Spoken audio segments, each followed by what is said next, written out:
Emily Gray, director of Yarico, a new musical that's happening here, the London Theatre Workshop, inside the Ilbrook pub. It's a beautiful love story, but it is a love story with a twist.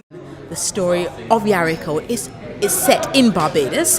The storm that has just been commemorated to her in Kendal Plantation.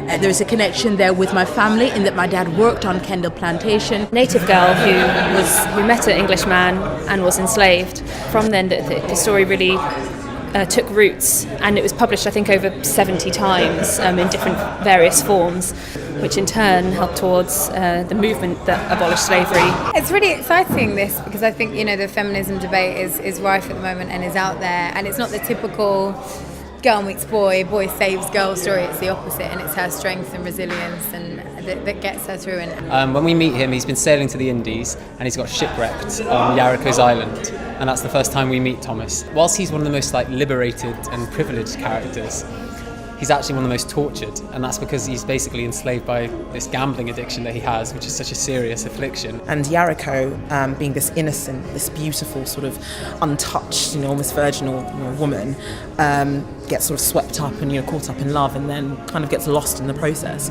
But it's just amazing to me how it hits home with current and modern audiences. 2013 in Oxford, where young 13 and upward girls are being groomed and then trafficked for sort of into sex slavery, because it's happening under our noses. But also Yarico features another side of things in terms of relating to a part of the world we don't understand. Neighbouring kingdoms that were having war with one another for power and dominance, and instead of punishing them, they would sell them to the white Europeans in order to get money, which would then fund their battle with the neighbouring kingdoms.